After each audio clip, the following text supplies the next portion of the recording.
အားလုံးပဲမင်္ဂလာပါ Move from America page ကနေကြိုဆိုလိုက်ပါတယ်ရှင်ဒီဗီဒီယိုလေးမှာတော့ American အကြောင်းတွေကို easy မပါပဲကိုယ်တိုင်ဘယ်လိုရှောက်ကြမလဲဆိုတာကိုပြောပြပေးချင်ပါတယ်ကျွန်မနာမည်ကတော့မိုးပါ agent fee တွေကလည်းအရန်ကိုဈေးကြီးပါလေဒေါ်လာ2000နေပြီးဒေါ်လာ9000လေးယူရလို့ကြားပါတယ်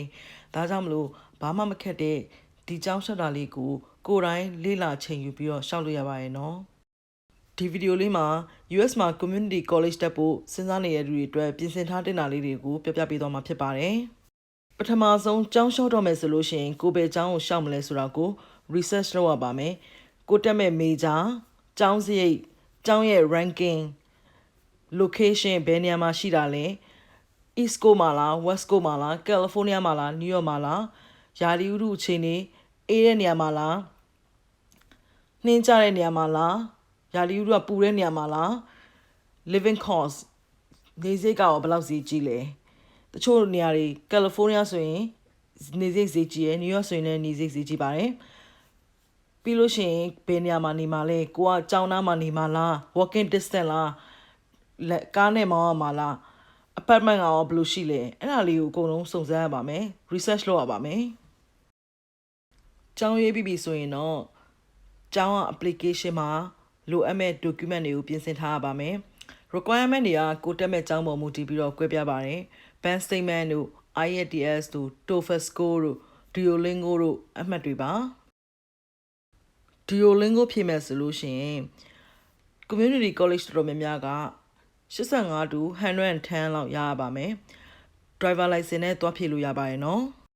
American နိုင်ငံရဲ့ lifestyle နဲ့ education ကြောင်းတွေကိုသိချင်တယ်ဆိုလို့ရှိရင် Move from America ရဲ့ Facebook နဲ့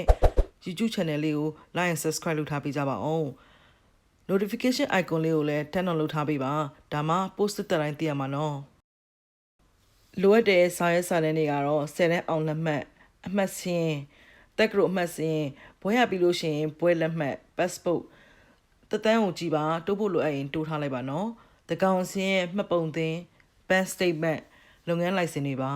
အကယ်လို့လုပ်ငန်း license မရှိခဲ့ဘူးဆိုလို့ရှိရင်တော့ပို့ကုန်ပါလိမ့်မယ်နော် bank statement ကလည်းကျောင်းကနေပြီးတော့ဘယ်နေ့ဘယ်လဘယ်ရက်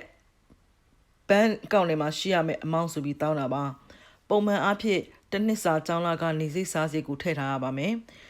တေချာချင်တော့ bank statement ကိုပြင်မယ်ဆိုလို့ရှိရင်ကျောင်းကိုရွေးချိန်မှာပြင်ဖို့အကြံပေးပါစေကျောင်းလျှောက်ဖို့စာရစာတန်းတွေအကုန်တင်မှာကျောင်းအနေဝင်ခွင့်လက်လက်နဲ့ I-20 ကိုပို့ပေးပါတယ် I-20 မှာ Student and Exchange Visitor Information System SEVIS စစ်ဆိုတဲ့နံပါတ်ပါပါတယ်ကျောင်း I-20 ရပြလို့ရှိရင်အဲ့ဒီနံပါတ်နဲ့ 6 fee ဒေါ်လာ350သွင်းရပါတယ်ကျောင်းက I-20 ရမှာ interview appointment ကိုယူရတာပါနော်ပြီးရင်တော့ DS160 form ဖြည့်လို့ရပါပြီဖြည့်ပြီးသွားလို့ရှိရင် confirmation page email ကိုရောက်လာပါလိမ့်မယ်အဲ့ဒီ confirmation page ရဲ့နောက်ထပ် form တစ်ခု additional form ကိုဖြည့်ပြီးတော့တန်ရုံးကို email ပို့ရပါမယ်တန်ရုံးကနေ interview date အတွက်ပြန်ပို့ပေးပါလိမ့်မယ် visa appointment ရပြီးတော့ interview နေ့မှာဒေါ်လာ160ပေးရပါမယ်သူတောင်းထားတဲ့ document တွေအစုံလင်ကိုယူပြီးတော့တွားပြီးဖြည့်အောင်ပါပဲရှင် interview ကိုလည်းမတွားဖြည့်ခင်မှာ practice အထက်ထပ်လုပ်တော့ဖို့အကြံဉာဏ်ပေးပါစေကျောင်းသား visa အတွက် interview ဖြည့်မဲ့မိကုန်းလေးတွေကိုလည်း Move from America ရဲ့ YouTube channel မှာကြည့်ပြီးတော့လေ့ကျင့်လို့ရပါရဲ့နော်ဗီဒီယိုလေးတင်ထားပေးပါတယ် interview တက်ဖြစ်မယ်ဆိုလို့ရှိရင်ကောင်းကောင်းမွန်တသက်ရဲ့တက်တောင့်တက်တာဝတ်သွားပြီးတော့ပြမြုံရွှေရွှေနဲ့ဖြည့်ပေးပါ